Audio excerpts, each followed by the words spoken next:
and get you one. That's right. I'm going to make myself a beer mug, and but I'm not going to do it with this piece of lumber. This, what you see here, although it looks like somebody took a Sharpie and drew along the grain lines, now this is what's known as spalted maple, and these black lines that you see are actually caused by a fungus that infects the tree while it's alive, and then what you end up getting are these really, well, the highlights basically, and excuse me, the black lines pick out the green of the wood, and I think it really makes it stand out. Now I have no idea what I'm going to do with this, but I'm certainly not going to use it for something like a beer mug. So for now, I'm just going to set this aside and see what I'm going to do with it. It runs actually kind of deep, so I might be able to resaw it and get a couple pieces of veneer out of it. So we'll see. But anyway, I got lucky because I found this down at the local hardware store on some pre-finished lumber, or sorry, pre-surfaced lumber. So anyway, you never know what you're going to find till you get down there and find it. So now the wood I am going to use is just some regular maple, and you could certainly go with oak if you wanted to do it, but I would be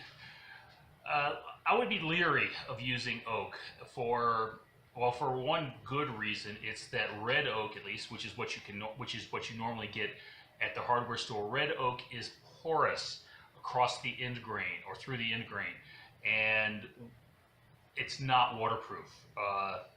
You can probably waterproof it, but it's not waterproof, and I don't really want to run that risk. So what I did was I got some maple, and I've got a nice stack of it here, and I've cut into 3 by 3/8, excuse me, 3.5 inch square blanks here, and I've got 8 of them, and that's going to give me a total height of, well, let's see, just over 6 inches is what I'm going to end up with. So next thing to do, though, I need to lay out my cuts. And I've got 2 different circles that I need to draw on these. And the first one is going to be with this pint glass, and the pint glass is just a hair under 3.5 inches across. It actually, well, you can see how well it fits on there. It's almost a perfect fit. And so anyway, I'm just going to scribe that on there with a Sharpie. And then after I've done that, I'm going to scribe the outside of this little lid here, this little canning lid, and this is about just a hair under 2 7/8 inches across.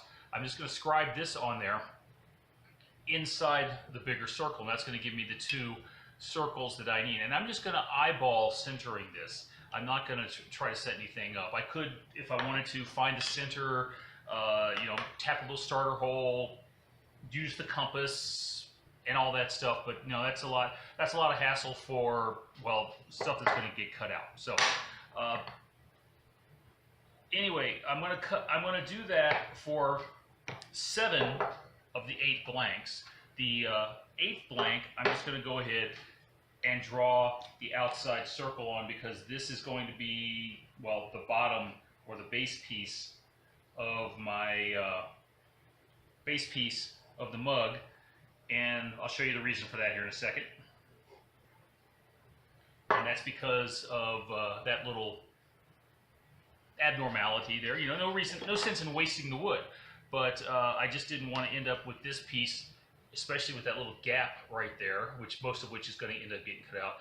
I didn't want to end up with this piece being actually exposed to liquid. So anyway, I've got I got 7 more pieces here I need to scribe out. And after I do that, I'll come back and show you the next step. So.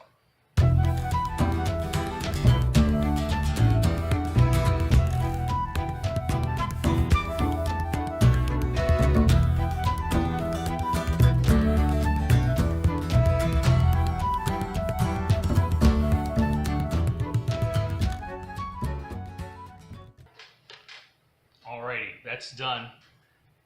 And again, I got 7 rings like this, and I just double checked. The width of my ring here is 1/4 inch, but what I'm probably going to do is when I cut these out on the scroll saw, which is my next step at least. I'll be making sure I leave, maybe I'm gonna leave the outside ring, and I'm gonna leave the inside ring. I want them to be seen. I want to see them when I'm done. That's going to give me just a little tiny extra bit of wood to work with. Plus, it'll give me a mark that I can sand down to if things come to that. So this is one of those. This is one of those projects where you don't need. I mean, let me back up. You don't need a lot of specialized tools. You are going to need at the very least a hand drill. And let me explain, because you can cut these pieces to length with a handsaw if you wanted to. You could use a scroll saw. You could use a table saw, which is what I did because it just zip right through them. But then the thing is, you got to cut these holes, and the easiest way to cut these holes is probably going to be by using a hole saw. And the first thing you do is you use the hole saw to take out the outside, to cut the outside of it. Then you take a smaller hole saw and you cut the inside, and that will remove this plug in the middle, and then you have yourself a nice little ring on the outside, this nice little ring. And that would probably be a great way to go about doing it if you've got the money to spend on a couple of hole saws. I don't. So, or at least I don't want to. If I bought the hole saws, this is probably the only thing I use them for, and I don't want to do that. So I'm going to take them out on the scroll saw, and of course that means I got to drill some holes in here to start. But anyway, I'm going to take these out on the scroll saw, and oh, I'm sorry, I was about to say you could use a jigsaw for this if you happen to have one, handheld jigsaw. Just be very careful because this is a fairly small piece. You might just want to knock the corners off and try to sand down to your lines. So anyway, that being said, the next step for me is to drill starter holes for my scroll saw blades, and in 7 of the 8 blanks. Again, this is going to be my bottom piece, so I don't want a scroll saw. I don't want a hole in the middle of the bottom, and then it's going to be out in scroll sawing. So be back and show you that.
Okay, all the scroll sawing is done. Well, sorry, let me rephrase that. All the scroll sawing is done for now.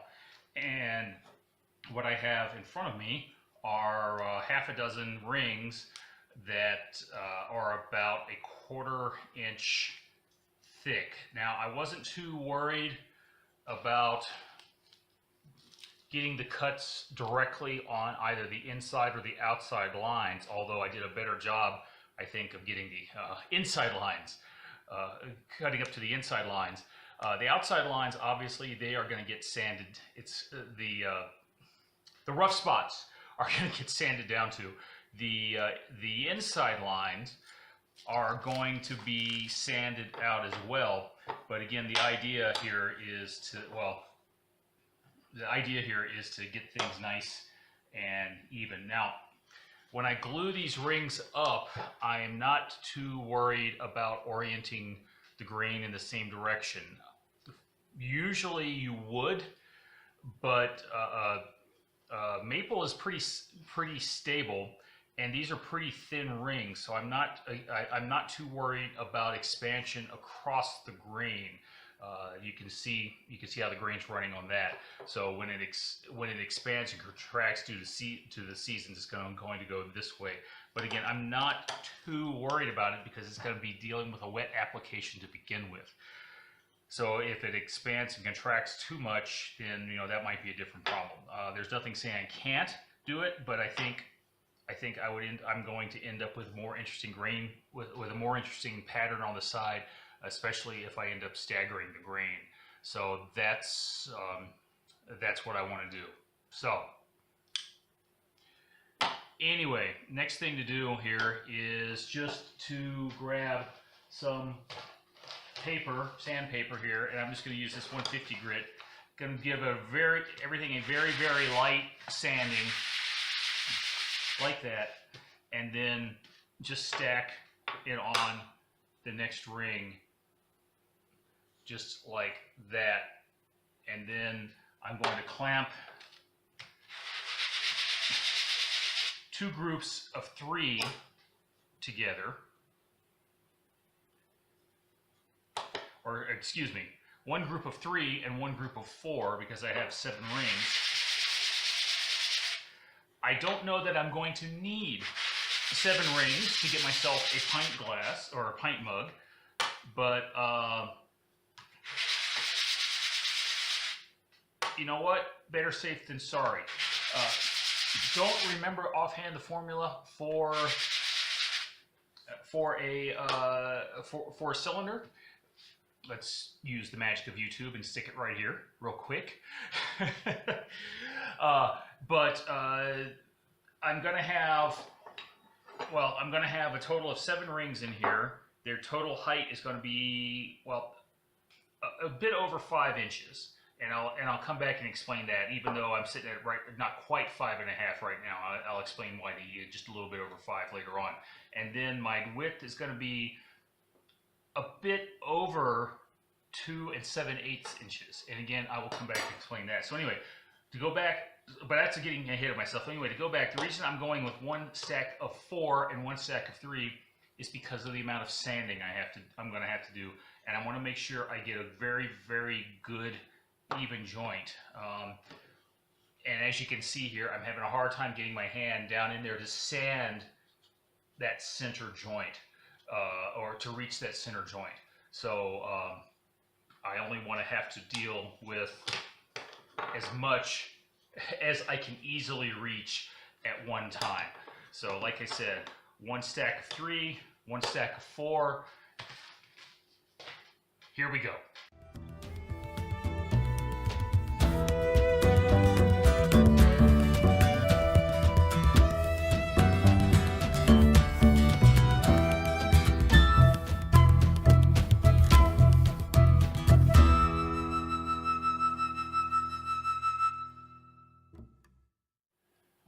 Every good mug needs a handle, and well,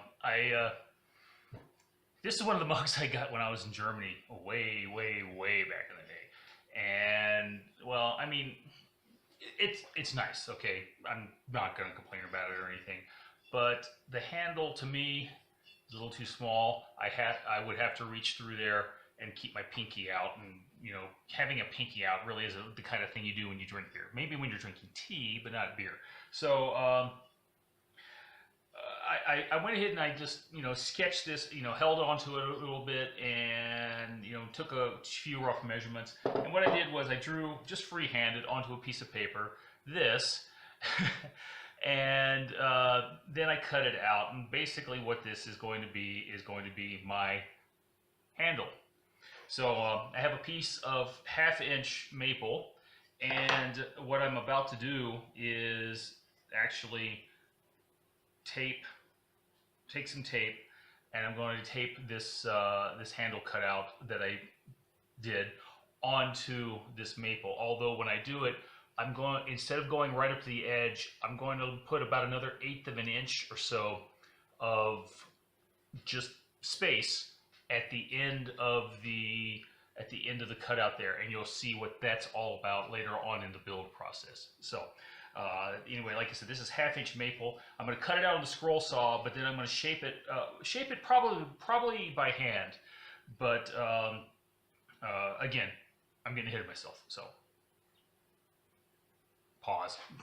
And with that, here it is, and I think that is a really, really good fit. And I've even got a little spot for my thumb if I need it. So yeah, that took me all of about, I don't know, 5 or 10 minutes total, and from sketching it out to cutting it out. So anyway, that's that. So like I said, I do need to shape this by hand, but that's going to wait a little bit. So anyway, I'll come back and I'll talk to you when it's time for the next step. Okay, let's try that again. Okay. The next step is to take these these 2 glue ups I've got. And I've got one 4-ring glue up, I got one 3-ring glue up, and they're going to mate up very, very well when I'm ready to go to the next step. And actually, you know, honestly, they don't look bad right now. I'm wondering if maybe I, you know, just table sawed these edges off or something like that. It would give it a pretty interesting look. So, but anyway, I want something a bit more refined than this. But anyway, man, yeah. So what I have to do right now is I have to get inside, and you can see, you know, there's glue squeeze out. There's some unevenness in there.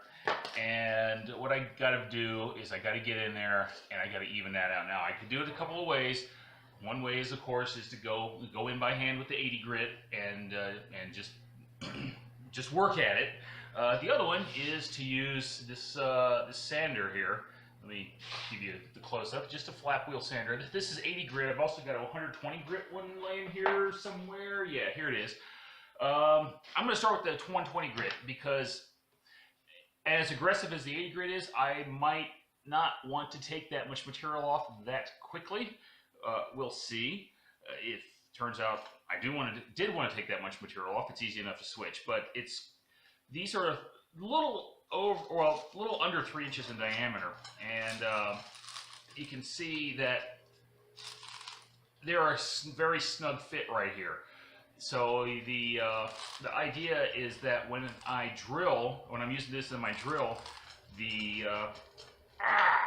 coming out. Okay, when I'm using this in my drill, I'm going to end up with an about 3 inches diameter inner size here. All right, obviously the mouth ain't working. Let's get the drill to working. So, all right. Anyway, I got the sanding on the main body done, and I got it to about 90% of where I wanted. And the reason I stopped at the 90% mark is that when I glue the 2 pieces up, I needed to make sure that the inner ring was lined up as best as I could get it, and I'm gonna have to go in and do more sanding. There's gonna be no way around that, just to match that up. I had thought about starting to work on the outside after before I did this glue up, but I decided, no, you know what, never mind. I'm gonna go ahead and work. I've got a couple solutions in mind if my belt sander doesn't make it work the way I want it to work. So anyway, that's glued up. That's ready to go. So the other thing I did while I was doing the glue up was I took a piece of 1/4 inch maple and I scroll sawed a disc out of it, and then I attached that to what's going to be the bottom piece of the mug. And the reason I did this is so when it goes, well, I kind of demonstrate. with this. When the tube, that is the main body of the mug, slides down over this piece, then basically what's going to happen is it's going to help seal it up. I'm not going to have to worry entirely about a glue joint. I'm not going to have to worry about glue squeeze out into the mug itself. I'm not going to have to try to reach all the way down there to clean that up. What I will do is I will just go ahead and clean up the squeeze out that I have right around that corner, sand that very, very lightly to fit, and then clamp then glue, put just glue on this part of it right here on the flat part, and then put that into place. And I do have a method in place of sealing this up. But anyway, you know what? Again, I think I'm getting ahead of myself here. I'm kind of thinking about 2.5 steps ahead, everything on this project. And the reason for that is going to become very, very apparent here when I get to the next step, and that's going to be the big one. So for now, you know what? I'm just going to let the glue dry, and I'm going to go watch Quickie Baby or something like that on YouTube, just so my brain doesn't explode. So hold that thought. Okay, got the cylinder unclamped. Alrighty, maybe I'm just tired, I don't know. Anyway, I got the cylinder unclamped, and well, real quick, the handle is going to fit nicely on there, but we'll come back again. I'm getting ahead of myself. So anyway, the next step is to go outside and do some more drill sanding with this, so I can, have a nice smooth interior here. So anyway, let me go out and get that done. So back in a few. Okay, well, let me show you the inside as best I can. Hello. Okay, yeah, you can see how smooth I got that. And again, I used that the flap wheel sander attachment for the drill. If I'd had a spindle sander, this would be a lot faster. Spindle sander attachment for either a drill press or an actual spindle sander, tabletop sander, something like that, would have been a lot faster. No way around that. But as it was, I got a pretty good, again, in my opinion, result out of that. So one other thing I did real quick was I took my router, and it's going to be kind of pretty hard to see, but I just relieved this sharp edge right here. So just a very gentle round over coming up this way. I could have done it by hand, but you know what? Had the router, removes the material pretty quickly. All it took after that was just a few seconds of touch-up sanding. So sanding. Now we're talking about using a piece of wood for a wet application, and that's certainly doable. But the problem here is we're planning to put a carbonated beverage into it. And if you know anything about physics, and I do, well, I don't know if you know what a nucleation point is. So, you know what? I think a practical demonstration is in order. Hold that thought. All right, I have here 2 liters of Diet Coke, and I have here 2 Mentos, peppermint flavored. So I don't know if you remember this from running around a couple years ago, but yeah, if you drop Mentos into Diet Coke, you cause a nucleation cascade. And Mentos may feel smooth to the touch, but the problem with them is there's a lot of microscopic little pits on there. And if you have dissolved gases in a liquid, like you do with a Diet Coke, those gases will latch onto those little microscopic pits, and well, they will undissolve from the liquid. So with that, this is what will happen. What I'm about to demonstrate is what will happen if I do not do a proper job of sanding down the interior of that mug. So here we go.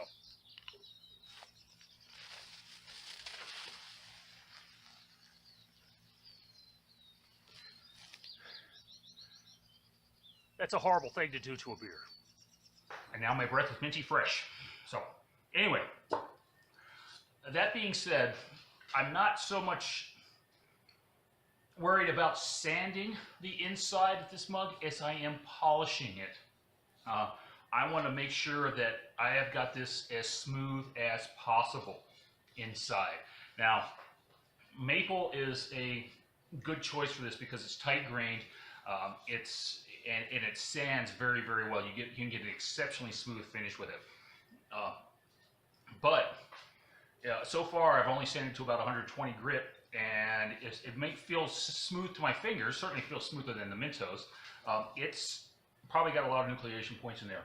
So the plan is to turn around and sand it with some 150.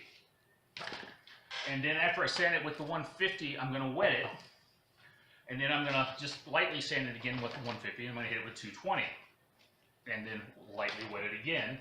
And then do the same thing with some 400. I'm going to sand it at least up to 600 grit. I can't remember if I have 600 or 800 paper sitting around somewhere. But I'm going to sand it at least to 600. And you know, the further I go, the better. And what that's going to do, it's going to give me a glassy smooth, not a glass smooth, but a glassy smooth finish on the inside. Outside doesn't matter so much, but I am gonna sand that as well as I can. Now I'm going to do the same thing on the top layer and the side layer, the side of this little bottom plug that I made here. And then when I'm done, I'm only going to put glue. Or done sanding on the inside here, I'm only going to put glue on this layer right here because I do not want any glue to creep up into the mug and, again, give nucleation points. So, the sanding is going to take a while. It's not necessarily going to be epic levels of sanding like on the striped bowl back there, but it's going to take a while, and it's going to be one of those things that I do need to be very thorough with and very meticulous, I guess. I don't want to skip anything. So anyway, with that, it's time for me to, I got a little bit more time. I got some errands I got to run, but I got a little bit more time before I've got to run them. So the first thing I'm going to do is find the 150 grit and get out there and do a little hand sanding. So yeah.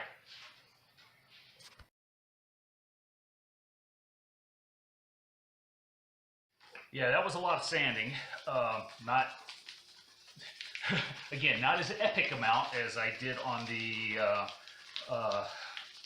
striped bowl, but still a lot of sanding. So all I'm doing now is I'm taking just a piece of brown paper bag, and I'm just doing a final buffing on all the surfaces, well, all the inside surfaces. And then when I finish this, I'm going to glue the cylinder to the base. And this, like I said, this is going to give me an extremely smooth finish on the inside. Not that I think I needed to go this far, but like I said, I tend to over-engineer things, and I tend to like to see just what I can do. How good I can get something. So anyway, tell you what, that looks amazingly smooth. And I mean, it's not glass smooth. It's never, well, I could get it glass smooth. It would take some work, but I could certainly do it. But at this point, I think I'm about as far as I'm going to go, although there is one more step I could do, and you know what?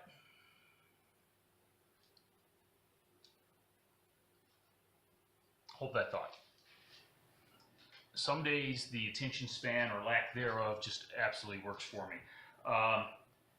What I'm doing here is I heated up some water in just a coffee mug, and I'm using it as a crude double boiler. And what I've got in the little plastic bit here is just some beeswax. That's what I was going to use to finish the inside of the mug. So what I'm doing right now is I'm actually rubbing the beeswax into the area where it's going to contact the liquid. So top of that disc. So now what I'm going to do is I'm just going to take this paper bag and give it a light buffing. And that's probably going to knock off some of the beeswax, but the beeswax is going to get in there and it's going to fill the pores of the wood. What pores are going to be left? So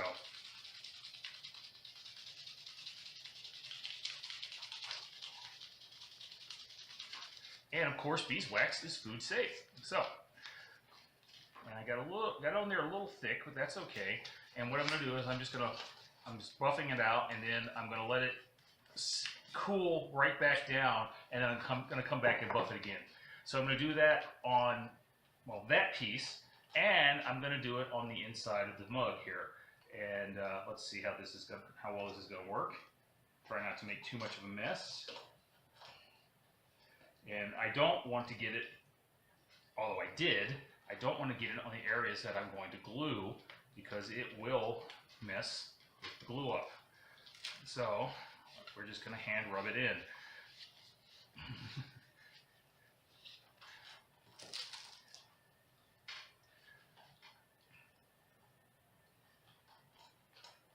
And the reason I'm doing it now is so I can reach it. So anyway, with that, I will, let me go ahead and work on this, and I'll come back and I'll show you what the next step looks like. Alright, so I buffed out the, well, the heaviest of the wax, but it's not going to all come out. But again, I've got a step for that later on. So anyway, what I've done now, I've glued up the last piece, the bottom piece, the base piece, to the rest of the body. And at this point, it's just a matter of letting the glue set up. And I guess that's about it. So, like I said, I got some errands to run, so I'm gonna go grab a shower and do what I gotta do. So, all right, morning. The glue's had enough time to dry, and well, it's time to shape the outside of this thing. So, here we go.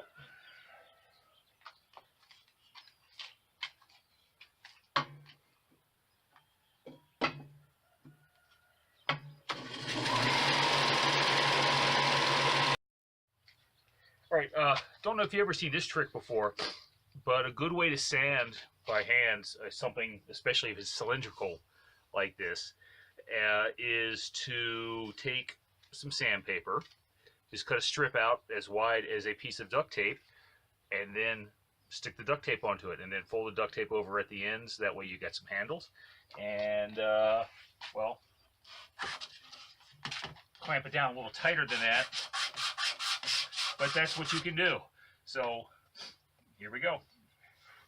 All right. After a bit of work, I've got the handle in place, and you know, I need to work on my face joinery. Basically, is what's going on here. But anyway, like I said, it's in place. It's glued up. I need to give it some time for the glue to dry, and you know what? And then after that, I can come back and do some final sanding and some finishing. So, yeah. Okay, here it is. One finished wooden maple beer mug. And I have to say that overall, I'm pretty pleased with it, although I think I should have just gone with a dowel to attach the handle to the main body, and I think that would have worked a little bit better overall. But you know what? I'll give myself a solid B on this one.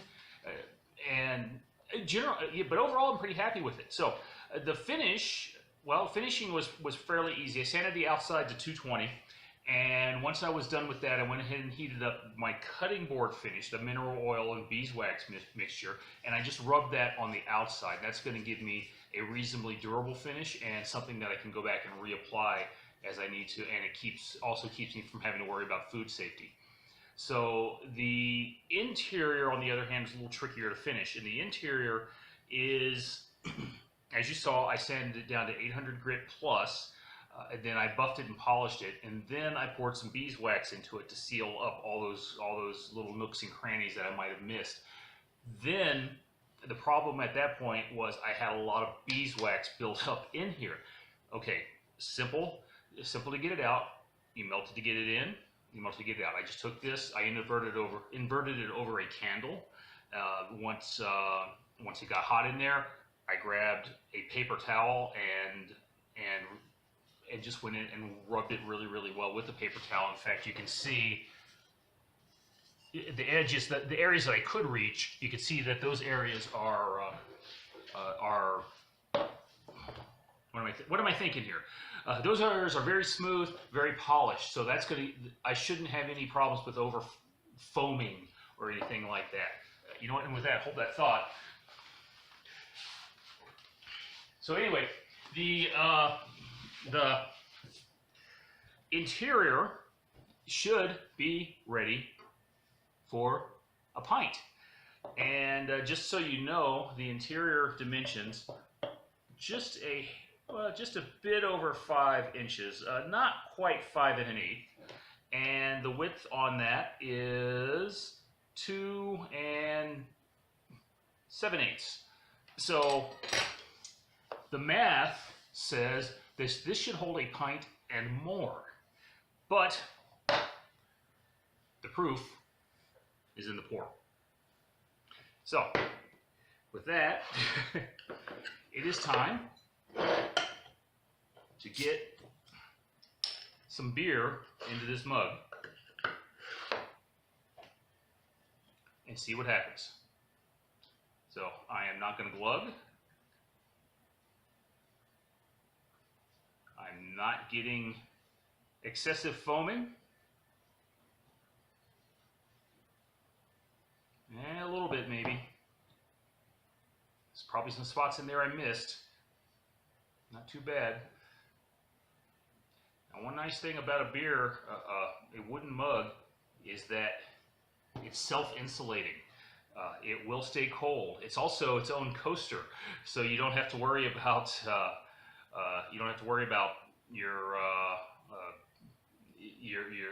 condensation rings. Well, it looks like I did not do as good a job getting it polished out as I think I did, because I got a lot of foam in there, and I've still got a lot of beer in the bottle. So let's see what happens as I go. That smells good.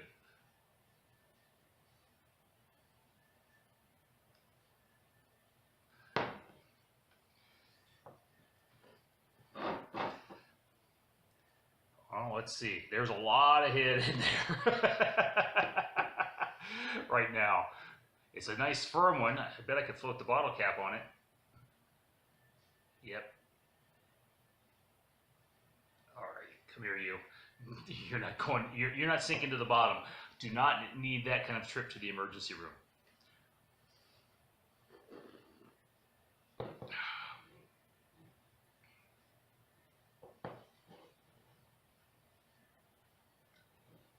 So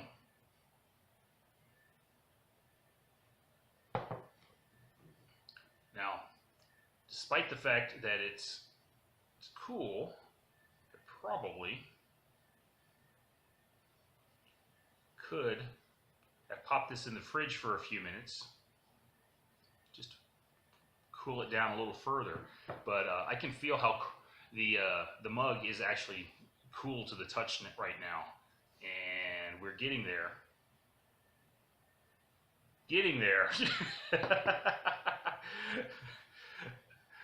Again, hold that thought.